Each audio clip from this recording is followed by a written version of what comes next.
Hello, everyone, and welcome to Talk About It Tuesday. I'm Tosca Di Matteo, founder of Tosca Coaching and Consulting. And today I'm going to be speaking with Laurie Groff, founder of Unconventional Wellness, about hope after trauma. And I'm so excited for you to be here with me today. And we're just going to bring her on right now.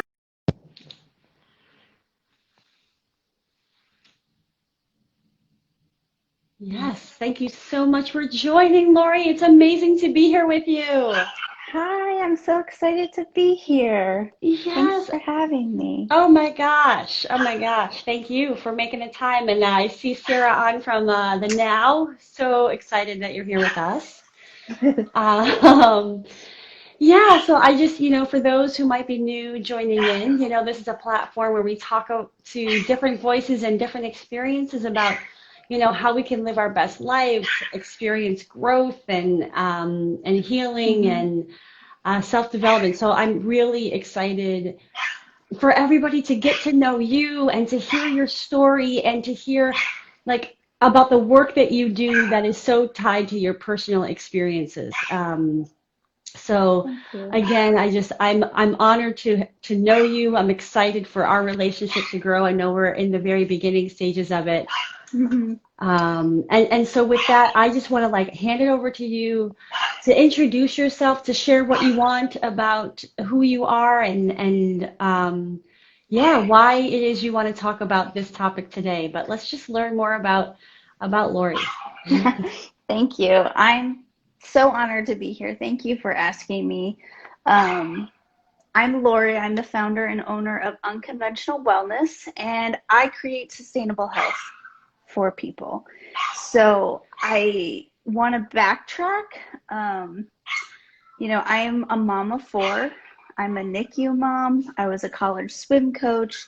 I was a competitive gymnast and college athlete. So my whole life has been either being coached or coaching, right? Mm, And I found myself in kind of a crazy situation. After my oldest was born, I actually almost died giving birth to him. And I didn't know that. I didn't actually know that until 6 months after he was born. I knew something wasn't right. I knew that I went through some stuff, but I didn't know that everything that I was feeling wasn't normal. mm, Because when you have a baby, and I was really young, this was like a surprise, mm. okay? We weren't planning to have kids the year we started our master's degrees, but here we are. Um, and so I didn't know what was going on. And then we had a couple more kids, and after my third, I almost died again in the delivery.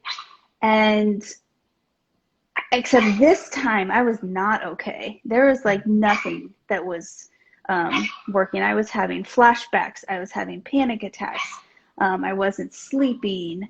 I was angry, like really angry, and I didn't know why.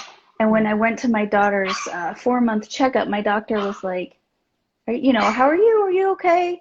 And I burst into tears, which I never Mm. did. And she was like, okay, we're going to talk about you for a little bit, which I'm so grateful she did. And she said, Lori, you have PTSD and you need help.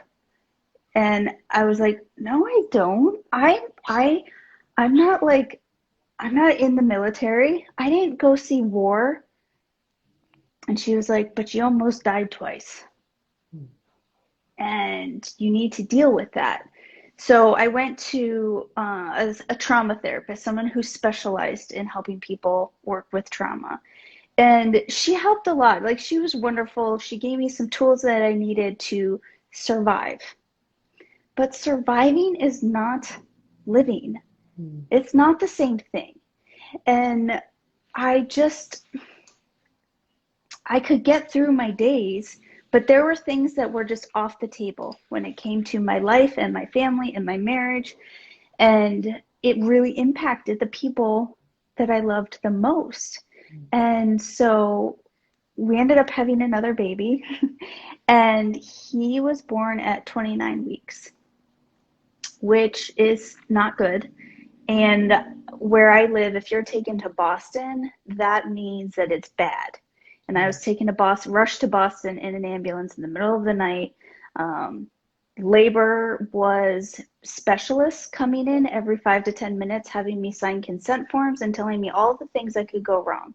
And I had to give my consent for them to do whatever they needed to do to keep my baby alive and to keep me alive. Labor is bad enough, and that's what labor was with him. And he ended up being born super early, and it was all, the discussion was, how can we keep the mom alive and how can we keep this baby alive? And obviously I'm alive. My son is 6 now, and he's thriving and he's doing well. But those first 2 years, we did not know if he was going to make it. We spent 2 months with him in the hospital, in the NICU, and then he was in and out of the hospital for 2 years with neurological, digestive, and respiratory specialists. And at that same time, we had another great idea. My husband was going to go to law school, and he was going to work full-time during the day and go to law school at night. And on paper, we could figure that out. It worked. But it didn't work for me. And it wasn't him. Like, he's wonderful. We didn't realize that when my son was 22 months old, and the neurologist called and said, we think he's going to live, and we think he's going to live a pretty normal life. Neither of us could have anticipated that I was going to crumble then, right? I made it through those 22 months on adrenaline and cortisol. And then all of a sudden, I had 4 kids under 7 at home and a husband who was working his tail off to provide for us and provide a better future. And I couldn't get my stuff together. I was a mess. All those signs and symptoms from PTSD came back worse than ever. Like, I would have panic attacks, but I would be throwing up for hours, or I blacked out. Like, there are times where I blacked out and I don't remember, 4 hours of my life. And I got to the point where I couldn't eat anymore. I couldn't leave my house, and I was so stressed out. And my sister was like, go to the doctor. You have to go to the doctor. And I was like, I'm so ashamed. I'm just so ashamed. Like, what? Like, I should be able to handle this. And I think now I look back and I'm like, there is no shame with not being able to handle something, but I didn't know that. There's no shame with needing help. There's no shame with struggle. There's no shame with presenting yourself as having it together all the time, because nobody does. So I went to the doctor, and she said, she went through all my medical options, and she said, you could do this prescription, this prescription, this prescription. And then she stopped and she said, Laurie, for what you're going through, they don't work. I've seen time and time again, they don't actually help people. And the side effects are awful. What it puts your body through to not then get the result of healing. She's like, I'll give them to you, but I really think you need to go look at your lifestyle, and you need to make some lifestyle changes. And I was devastated because I just wanted someone to fix it.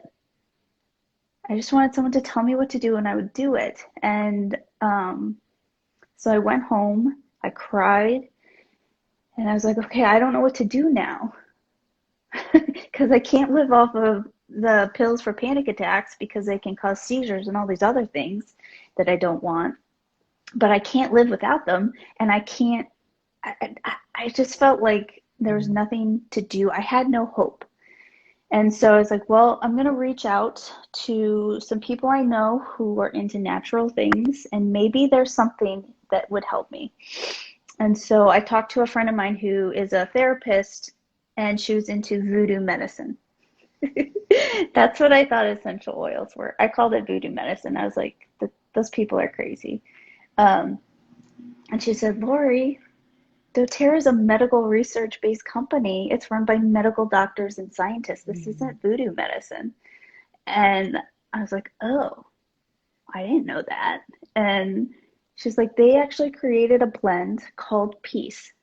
And it's for people struggling with PTSD. Do you want to try it? And I was like, yeah. Like, what does it hurt? So I got it. She told me how to use it. And anytime I felt anxious, I would use this oil. And I started realizing I'm not having panic attacks every day.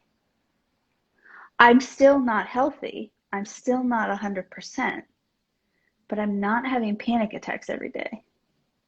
And what I realized was these oils, they were the life jacket I needed to do the work, to work through my crap, and to get to the root of what was going on and heal and rewire my brain from the trauma that I had experienced. It wasn't quick. I'm not promising that you can smell an oil one time and everything is perfect again, because that would be a lie. But it was a life jacket for me. And I needed a life jacket because I was like in the middle of the ocean, drowning, flailing for help, and there wasn't anything.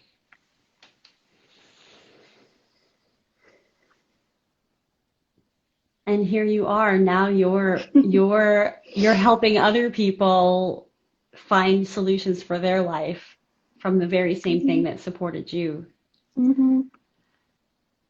Did you well, there's so much. First of all, there's like so much I want to dig into about what you shared.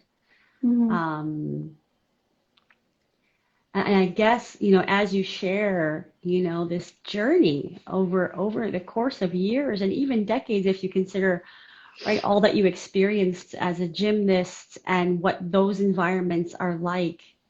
And clearly the talk today is around hope after trauma.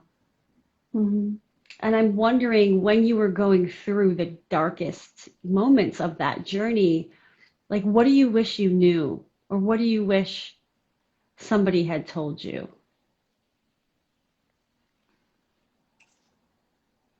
That's a hard question.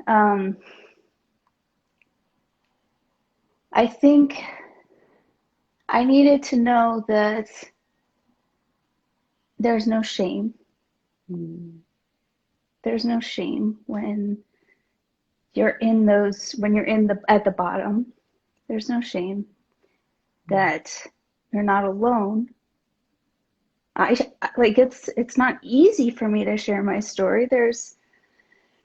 But I share it over and over and over again because there are people in rock bottom, and they need to know that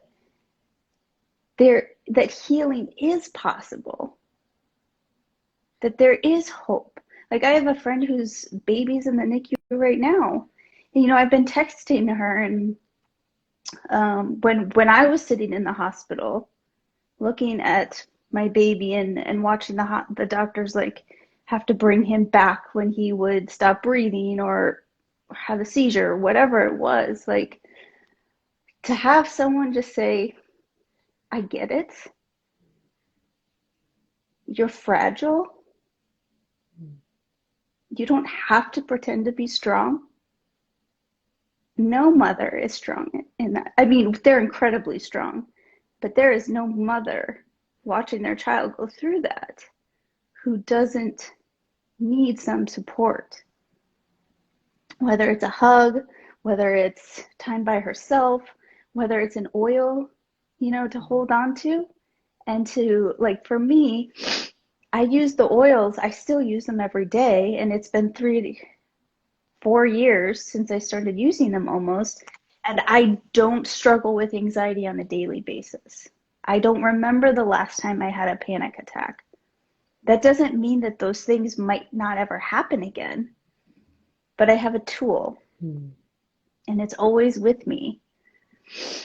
And there's science behind them. And that's the fun part. That's what I love to teach people, is that this isn't just weird, crazy voodoo medicine, right? There is a reason why these oils do what they do and why I can teach you how to use them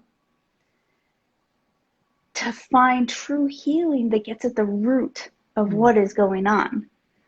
I am grateful for Western medicine. It is the only reason why I'm alive. It is the only reason why my son is alive. I would never, ever throw Western medicine out. But it's not perfect either. And it didn't give me the answers when it came to my mental health. And that's where essential oils and properly supplementing your body and movement and sleep and stress management and reducing the toxic chemicals that mess with our hormones and the inside of our bodies, like that's where that comes in. And they can be paired beautifully together. It doesn't have to be one or the other. Yeah, I mean, there's so much power in what you're sharing. Not just in, um, I think the thing that really stands out to me, right, is like, is the realness about the journey, about like, there is no magic bullet for real healing, but there are different tools in the toolbox.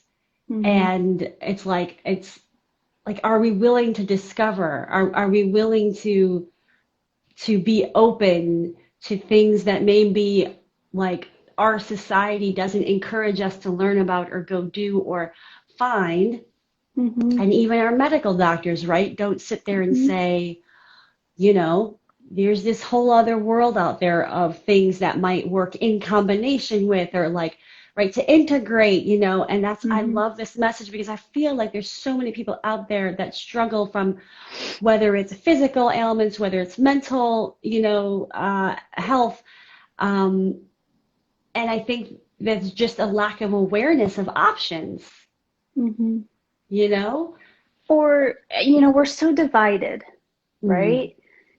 I don't want to say certain words because like I might get into trouble. Oh But no, this is real like, talk. We put it all out there, it's like, do you vaccinate? Do you not vaccinate? We're so divided, and I'm not going to take a stance on that because I truly believe that it's our body and everyone's body is different. And I'm not going to tell you what to do with your child. Like, that's your business. You want to learn how to use natural things to support as much as you can. Great. I'm your girl. I will help you. I will teach you. You need help. You need support with your mental health, and you want to take an antidepressant too. Okay. I will be your biggest cheerleader. We all need different things, but the goal at the end of the day is to create a lifestyle that's sustainable, to create a lifestyle where we have energy, where we are, I don't want to say happy, but you enjoy living. Where, like, for me, I was so paralyzed by anxiety, I couldn't go to my kids' soccer games, or I'd be on the sideline puking. I couldn't go to like the kindergarten play because it was a loud, crowded spot, and it just would trigger me. To this day, when my kids hear an ambulance, they say, "Oh, someone's having a baby." That's what they think. Wow. So, it doesn't look the same for everybody, which is why I take a very individualized approach. Movement for some people is training for an Ironman. That's not me. Good for you. Movement for somebody else might be going for a walk every day. Yeah. But how can we do just a little bit better each day? I love this because, the word that pops up for me when you're talking is non-judgment, right? It's like not judging what other people feel is right for them, which I think is very much also linked with shame. You talked about, I mean, it's just so huge to see. Not only were you experiencing what you were experiencing, but then the experience of shame on top of all of that is so hard and heavy. And also there's a lot of shaming that people do because they think they know what's best for others, even if we're talking about the vaccination conversation, right? Like, Mm-hmm. and there's a lot of judgment about that, either both ways, right? Exactly. And shaming, and like it's like, how is that serving anybody? It's not like, especially, I love that whole hashtag women supporting women, Mm, moms supporting moms. Like how I parent mm, is not the same as everybody, you know, but parenting, mothering is not easy mm, for anybody. And it looks different. Families look different, but that doesn't mean that you can't create a safe and healthy home for your child. And, you know, there's just, there are so many options. And my goal, my intention is to create a space where people are safe, where mm, people are seen, and where people can make the best choice for their family. mm, Because at the end of the day, you're responsible for yourself and your family. And there are times when my doctors recommended something that didn't feel right. And I wanted to pause and research and understand more. And, and that's, I'm allowed to do that. oh my It's our, gosh, yes. it's our health. Yeah, and gosh, just so much here. When you talk about that, right? When you talk about, we go to the doctor and we get, you know, their thoughts and their path. And I think historically, right? It's just, there's like this blind trust, and you're like, okay, go do. And times have changed, Mm-hmm. and now it's like, look, like we have to empower ourselves with information. Mm-hmm. And it's also, I think it comes down to being comfortable questioning authority, or what we or who we see as having power. Mm-hmm. Um, that or whatever that arena is, Mm-hmm. um, because we may not be getting the best counsel even from doctors. And so how can we trust ourselves to say, I want to dig in, to Mm-hmm. say, and it's okay to question and to honor that inner wisdom that says, I'm not sure if this is for me. Mm-hmm. You know, Yeah. I, Well, and it, it's so I want to tell you a story if I can. okay. Oh my God. Yes, please. My daughter, she has asthma and she had pneumonia 4 times before she turned 4, double pneumonia too. And I know the signs of a pneumonia. I know what it sounds like because my doctor's really awesome. And she was like, "Come here, I'm going to teach you what to listen for." So she like taught me what to listen for. And so when she was 5 or 6, I forget how old exactly, but she did all her like signs of when she comes down with pneumonia. And so it was like 4 in the afternoon. I took her to the doctor. She had 102 fever. She was sound asleep, which, my daughter, that's not her. Mm, And my doctor listened to her lungs and she was like, she's pre-pneumonia. I can hear it starting. It's mm, not there yet. So I want you to go home, use all the steroids that you have, because she was on 2 steroids all twice a day, and then bring her back at 8 a.m. tomorrow. The pneumonia will be there and I can get you the antibiotic and all the other things. And I was like, okay. My oils had come like a week or two earlier. And I was like, I'm going to try these. We're going back tomorrow anyway. Let's see what happens. I don't know. I'm not a doctor. I'm not diagnosing anything. But I was like, I'll just try. So I put Breathe on her. I put mm, On Guard. I put frankincense. We did all the things. Her fever, 2 hours later, gone. Her oxygen above 96. She slept great. She was totally fine. I took her to the doctor the next morning, obviously. And my doctor was like, "What did you do?" mm. I've never seen a child bounce back like this. And I said, I was kind of scared. I was like, "I used essential oils." I was like, "I don't know." And she was like, "They worked." that's incredible. Right, right, You keep using them, right. you know? And we kept using them. We kept using them consistently. She has not had pneumonia since before we had oils. She doesn't take 2 steroids twice a day now to maintain Wow. her asthma and all that stuff. Like it it wasn't immediate, and it wasn't what, like, I didn't just stop the steroids, but I like kept talking about it with my doctor, and I Mm, was like, look, I'm doing this too. And she's like, well, it's obviously helping, so keep doing it. But I mm, had the conversation with her. I said, this is what's going on as well. right, And she was much more open to it, my doctor, when she saw, oh, like, this little girl, this is helping her. right. And what I pull from that, which I think is really powerful, is that you honor your intuition in the journey, not only your own journey, but in the journey of the health of your child. And even if you couldn't fully understand it in the moment, or even if you didn't really see it as intuition, but I think that, with anybody looking for solutions in their life, like, and look, and as a coach, right? Mm-hmm. It's about helping others see their own knowing and being able to see it as knowing. Mm-hmm. And so I'm curious about you in terms of your journey, like, has this journey helped you in trusting yourself more? Like, is that part of, or maybe you haven't thought about it that way, but I'm just curious if you see your power in more so now than ever in the journey that you've been through. I'm learning to. Mm, So you talked about the environment I was in as a gymnast growing up. So I was a competitive gymnast until I was 12, and then I stopped because um, the environment was, I, as a little girl, I,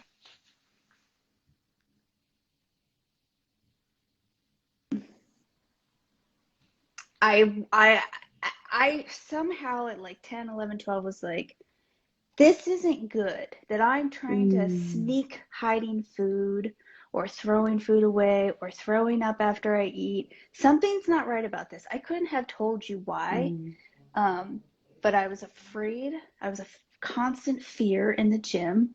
Um, and I was in this atmosphere that was like, let's point out like, we're going to nitpick everything about you, from your body, from the skills that you're doing, like everything. And overcoming that, because what it did was it wired my brain for really negative self-talk. I'm mm, not good enough. I can't do it. Um, I'll never be as, it's all comparing too, right? You look at the mm, scores, when you watch a mm. gymnastics meet, it's like Right. Yeah. it is all comparing. Yeah. So I would say my journey with my health and with my business, it's also been unpacking a lot of that, Mm, the negative, really unhealthy ways of thinking that were wired into my brain from when I was a young girl. And so I'm learning. I'm a mm, work in progress. Um, and I think it starts, and I think I was willing to go on this journey with my health when I realized that I have value regardless of anything else. Like, just because of of just that I'm me, that I was made and created and I'm here, means I have value.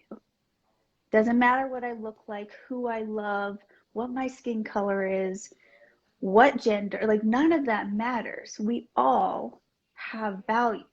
And once we grasp that concept, then our healing journey will begin. mm, But it won't begin until we believe that deep down in our mm, soul. Because why would we take care of something? Why would we invest in a mm, tool if we ultimately don't think we have value? mm. Preach. I just want to clip that right there and like send it to the world. Oh man, it's well, so much comes up for me when you share that, this idea of investing in ourselves in in knowing that we are worthy regardless of what's happened, regardless of what we've done, regardless of who we are, our circumstances, but we are worthy, period, of healing, you know? Mm-hmm. And you share that just so fucking beautifully, pardon my French. I'm just like, ah, right? Oh my God, yes. Like Sarah's like, yes, beautifully said. I'm like, oh my God. Um, and there's something about, oh my God, you just sharing the gymnast story, right? Like, which I think is this pattern of like recognizing trauma, big Mm-hmm. T trauma, small T trauma, we've talked about, briefly in our initial conversation, but which I can really understand. And I want people watching now and later to understand that we are not taught about what trauma actually looks like. Mm-hmm. That we just get these images or messages about, well, it's war veterans or it's Mm-hmm. a car accident, where your leg is broken, but we don't, for example, for myself, I had, dozen surgeries. And even though I'm put under anesthesia, that's still trauma on the body. But it took me Mm-hmm. years and years and years to like be able to name it and honor it. And so I'm curious, like, what can we do or what suggestion would you have for people to really look at and honor and name maybe what they've been through as even the very first step of healing because like you said, like Mm-hmm. you didn't even know about your environment as a gymnast or even classify, You know when your it hit me? hmm, I watched that documentary on Netflix called Athlete A, and I saw my coaches in the background, and I got visibly sick. hmm. And I was like, holy shit. And that's recent. That movie came out like within the past couple years. Now, I wasn't like in Texas training with the elite athletes. I'm not going to pretend I was this elite gymnast. I wasn't, but I was in a gym with all Romanian coaches, and like there was a lot of trauma there. But Yeah. I didn't know because I was a little girl. I didn't know that being told I was fat day after day was wrong because I was like 50 pounds soaking wet, you know? Yeah. I was thin, I was strong, and I thought I was fat and not good enough. And that is still something that I hear in my head over and over Mm, again. Like, until you look a certain way, you are not good enough. And that mm. is just pure bullshit. Like, Yes, it it's, is. we are, and I'm saying this to myself, we are all beautiful. We Mm, are all, like, so,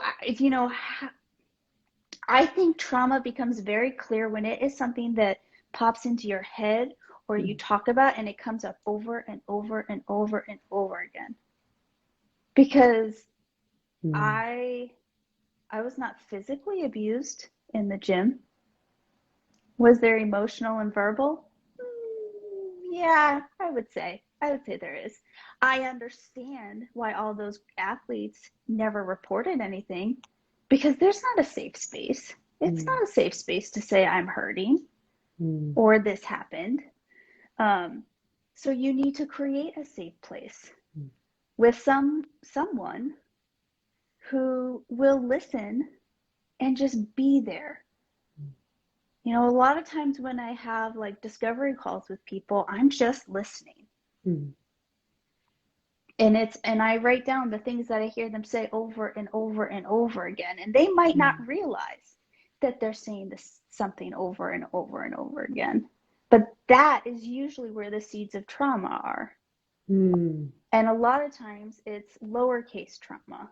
You know, I have some capital T trauma in my mm, life um, that I've had to unpack because it's not just as simple as I almost died in childbirth.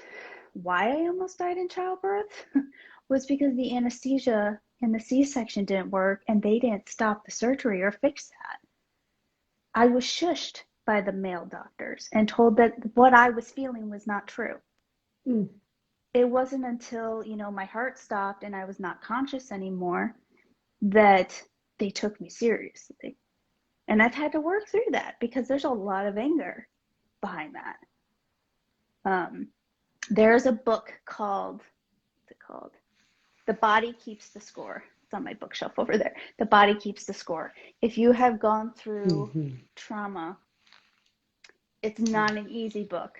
It's not an easy book, but it's a phenomenal book. It gave me language so that I could then talk with my husband. My husband was there for, all of the kid trauma, um, but I never knew how to explain anything. It was always just Mm-hmm. like, he'd ask me questions, and I'd be like, I don't know, but I'm not okay. I know I'm not okay, but I don't know. And that book gave me language to explain, okay, physiologically, this is what happens. This is why I have no language for this. Um, and then when I understand what's happening, then I go grab my oils based on what I need, because all oils have physical benefits and emotional benefits. And I work with them and use them. They're not the only tool, but they're one of the biggest tools that we have that my kids are learning from a young age. They know. They call them COVID days. And a COVID day in our house means when we're sad, we miss our friends, Mm-hmm. and we just feel like we're crawling out of our skin. And they go get a couple of oils that they love, they take a bath. Mm-hmm. And then when they come out, they're a totally different kid. Wow, what beautiful tools you have that you're passing on that like, in this society we're not given, Mm-hmm. in most households, right? And Mm-hmm. I think that like what you speak of, right, about on this path of healing, right? On the path of um being our best selves, uh being open, right? And being careful about the labels, right? You talked about the voodoo oils, right? And this goes back to judgment, right? Like how So are judgmental. well, no, I mean like look, I mean, but we're taught to be that way Mm-hmm. with things, right? And I love just the groundedness that you have in all of this of like, there's magic in the process, but like, you know, it's not an instant solution, right? But I think we're in this era, this time where there's so many people looking for other ways because the ways that we've been doing things, like they're Mm-hmm. not serving us. Generally Mm-hmm. speaking, right? I mean, making big generalizations, but like, but we need more tools. We need more tools to deal with what we're dealing with, and I love how you kind of talk about how you kind of see trauma or define trauma or how you start to recognize it. Um, and like you said, like have language for it because I think it's also important, like you said, to share it with others so that they can be there for you and support you, Mm-hmm. you know? Yeah. Yeah. Yeah. And it's the power of, you know, I'm not whole yet, but I can be, but I will be. We don't have to have a period at the end of our trauma. We don't have Mm-hmm. to stay there. If we do, it's because we're choosing that. My healing didn't happen overnight. It took a couple years. And I still have triggers. If I hear an ambulance, like, my limbic system of my brain's like, doop, like I'm there, it's alert. Right. But, that's what's so powerful about oils and our sense of smell is that, in 30 seconds, we can access the limbic system of our brain and say, calm down, you're safe, you're going to be okay. And I can rewire the messages that it sends my body. I don't have to accept trauma and accept the defeat and stay there. Mm-hmm. I can choose something else. This is part of my story. There are ramifications for that in my life, but I want to be whole. I want to take my story and share it with people so that they have hope if they are in the rock bottom situation now. And there's power in stories. There's power in sitting with someone. And there's power in acknowledging I'm in the midst of trauma, but I'm going to find healing. There is the end of the sentence that we forget exists. Mm. And that we're worth that.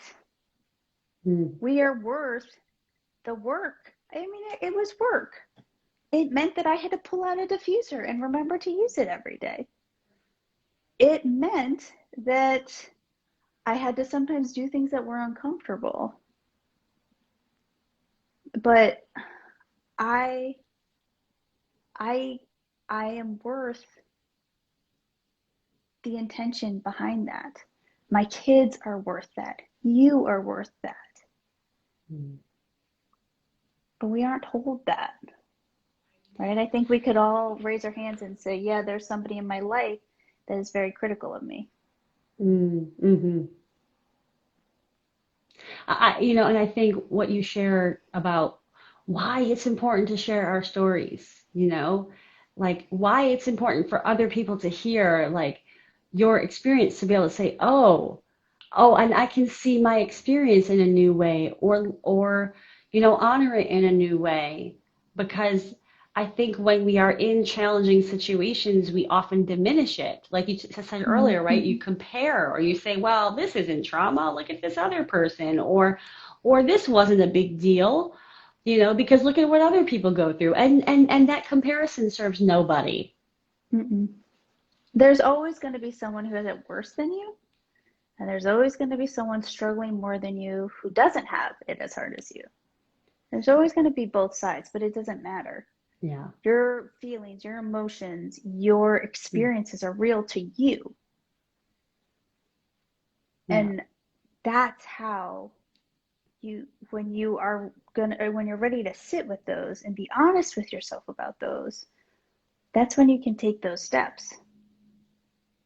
And I'm curious because you talked about, the importance for you in terms of knowing that you are valued just by breathing and being on this earth.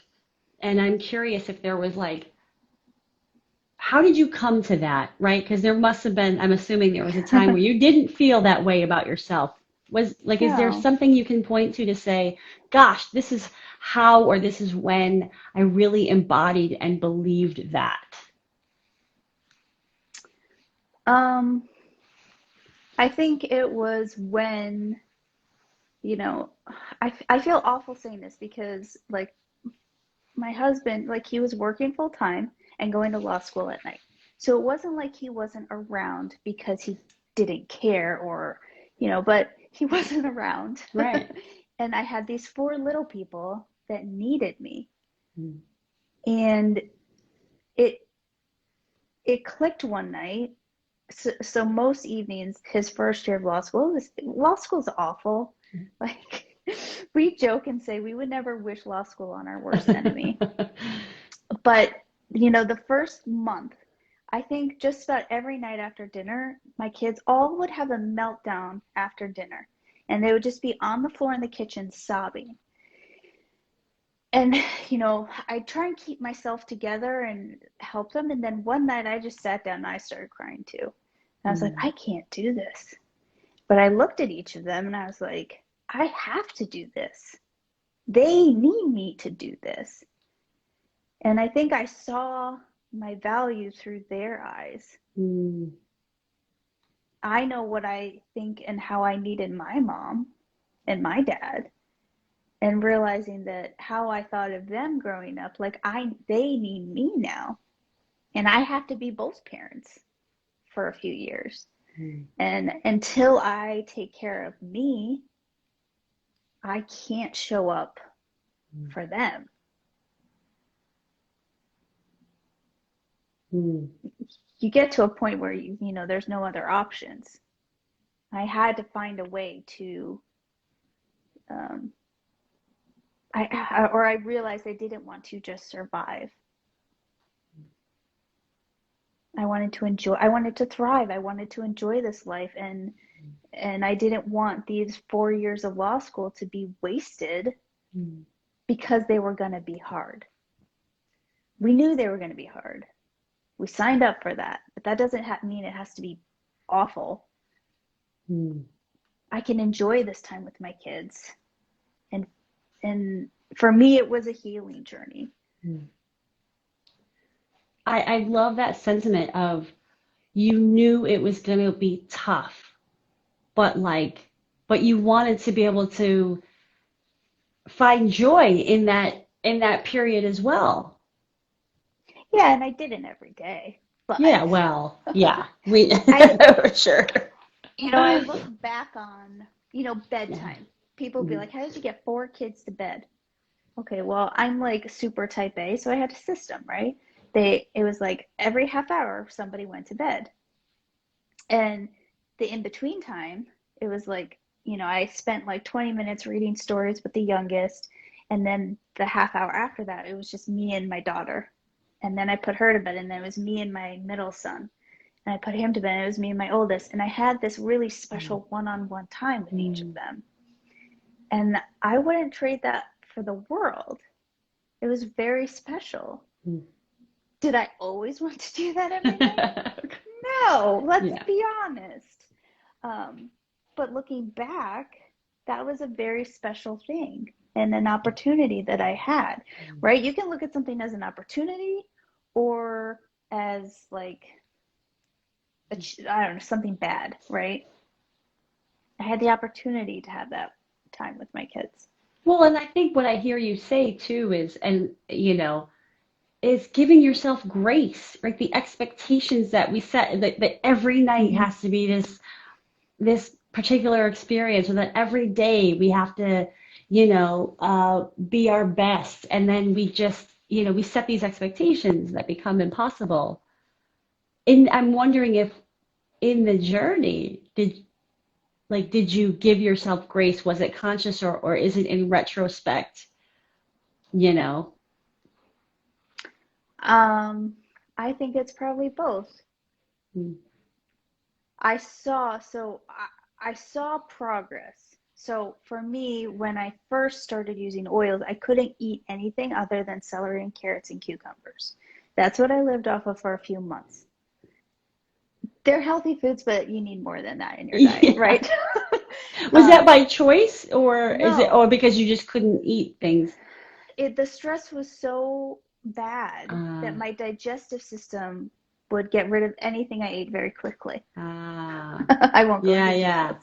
I get you. Um, That stress response, yeah. Yeah, so I started putting an oil in my water every day that helps calm your digestive system. Mm. And I noticed after a couple weeks, I started to feel hungry. I hadn't felt hungry in months. Mm.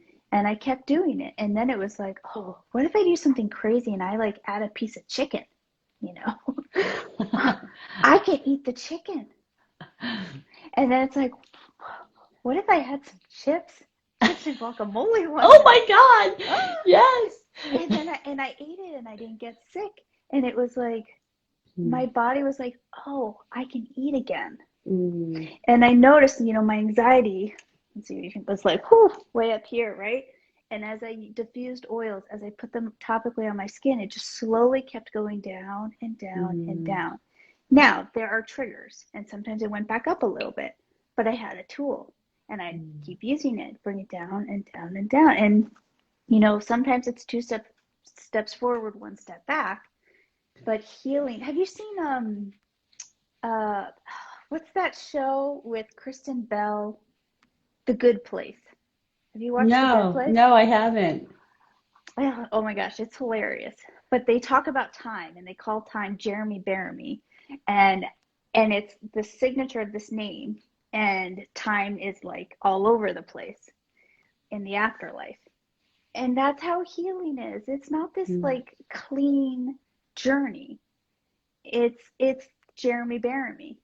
It doesn't always make sense.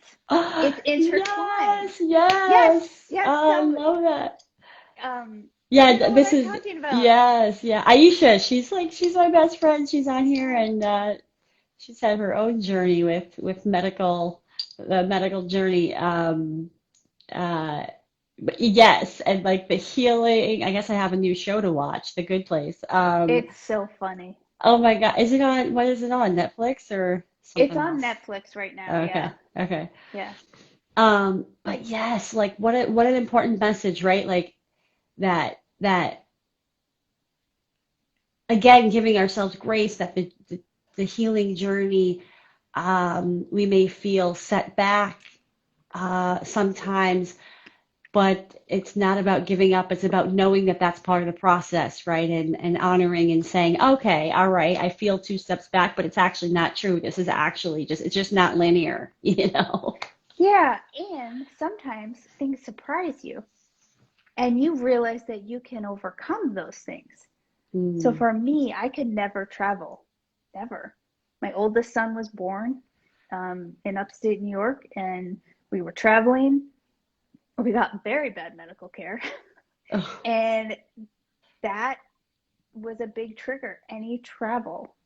And so then fast forward, to my husband taking the bar exam during the pandemic, and I had to take my kids and go somewhere so that for those 2 or 3 days when he took the bar, he had a quiet house Mm. and the internet wasn't a problem.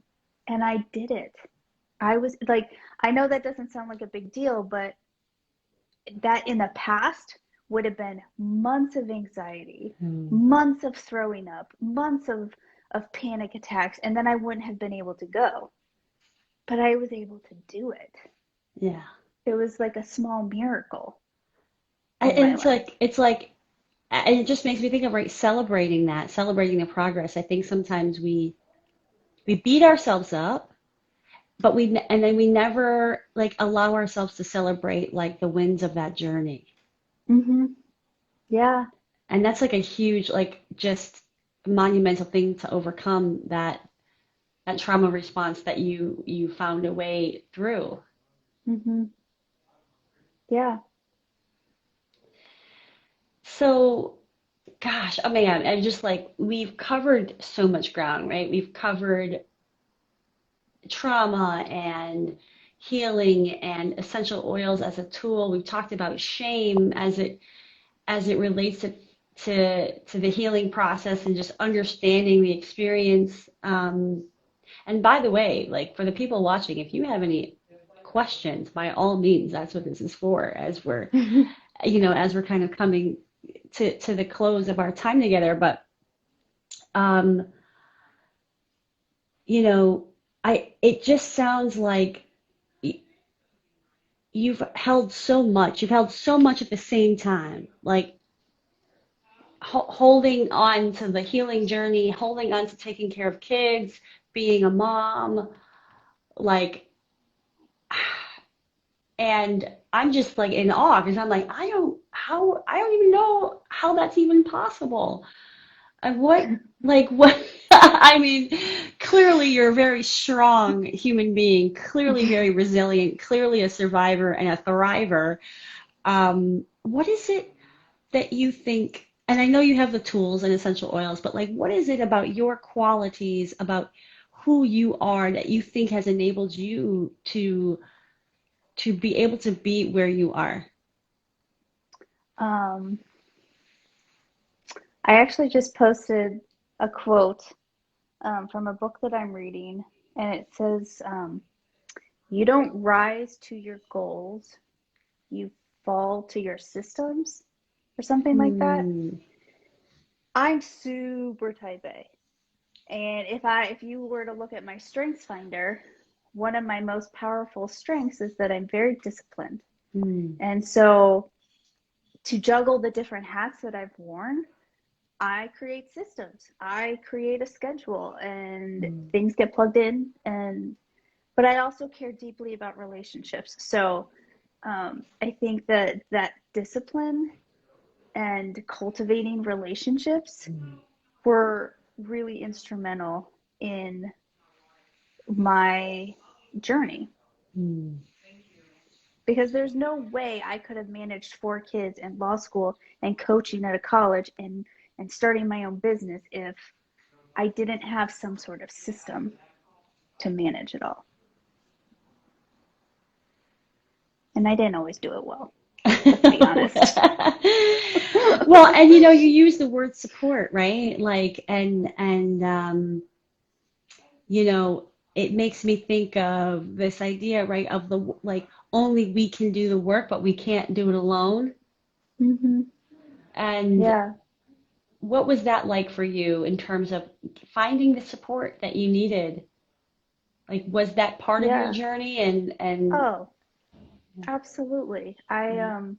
I mean, my husband's amazing, and he he wanted the healing for me as much as I wanted it. So he was very supportive of anything. But for me, my doTERRA community mm, has been everything. mm, They are now my best friends, and I don't see them, a ton anymore, but they are my people. And when, so I mm. told you that travel was awful for me. I Right. went on a trip. I got to go to their leadership conference. And for me, getting there was a small miracle, and I would not have been able to do that Mm, without them. But on the last day, I got a phone call from my son's school, and it said that there's an active shooter at their school. And or or the first message was something about like there was something had happened. And so I had my phone on me. The second call was that they're in active shooter protocol. I didn't know what that meant. Is there an active shooter there? I don't know. mm, I went to and hid in a stairwell, and I just sobbed. I mm, was terrified. I'm like 2,000 miles away from my kid. My husband's calling. He's like, what do I do? Do I go get him? And I'm like, no, they're not going to let you go on the school property. The police and everyone are there. And so we were just freaking out. I thought I composed myself, and I went back in, and my friend was like, hey, was there a long line in the bathroom? And I burst out into tears again. And I just said, active shooter, mm, son, school. And everybody around me just like circled me because they heard, and they were putting oils on me, they were praying, they just surrounded me, and I didn't know half of them, mm, but that's what you need. mm, They just found bullets at the school. Like everyone was fine. They didn't know where the bullets came mm, from. But for 3.5 hours, all of the parents were like, mm. what is going on? Is our child safe? We don't know. Yeah. And that's what community does. Community holds you when you can't hold yourself up anymore. Community Mm, sits with you when you have to wait. Like it kills me that I can't go sit with my friend in the NICU, mm, right? Like that is one of the loneliest places. And the beeping and the all the stuff going on, but you need somebody there with you. And I think when it comes to our health and our wellness journey, that's what the goal is to sit with you and listen, help hold you up, help you get moving when you're stuck, give you tools. Like that's the point of all of this.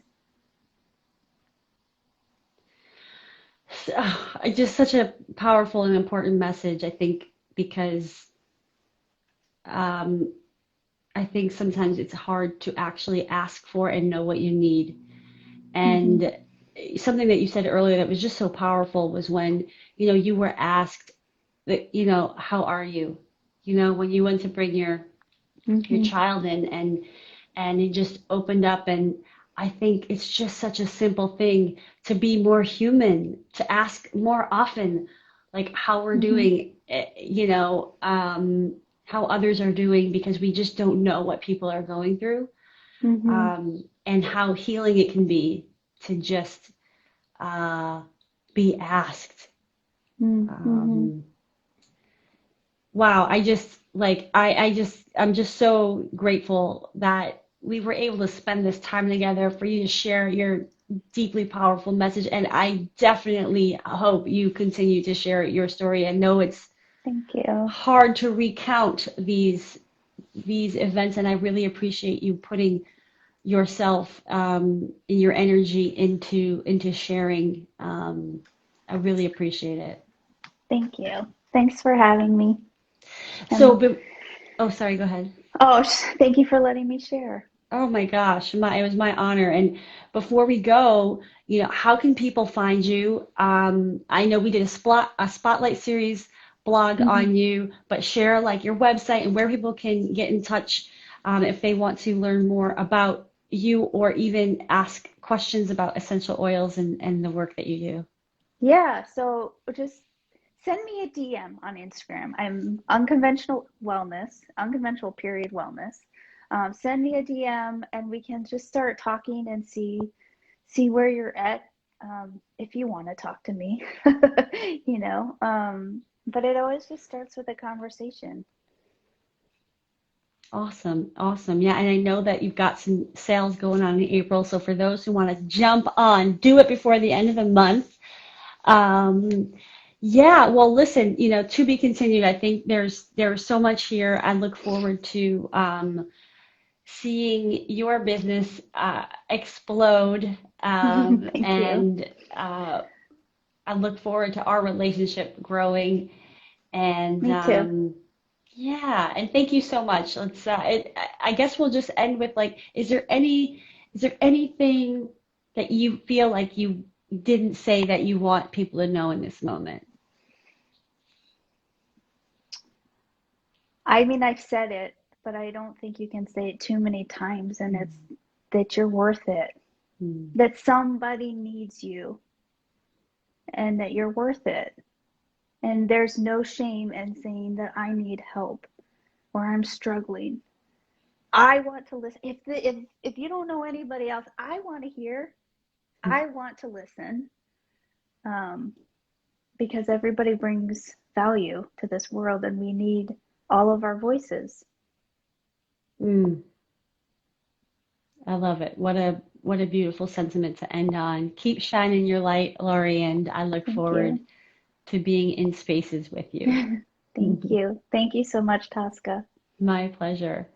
Have a wonderful afternoon, everybody, and thanks for joining. And ciao for now. All right. Bye. Bye.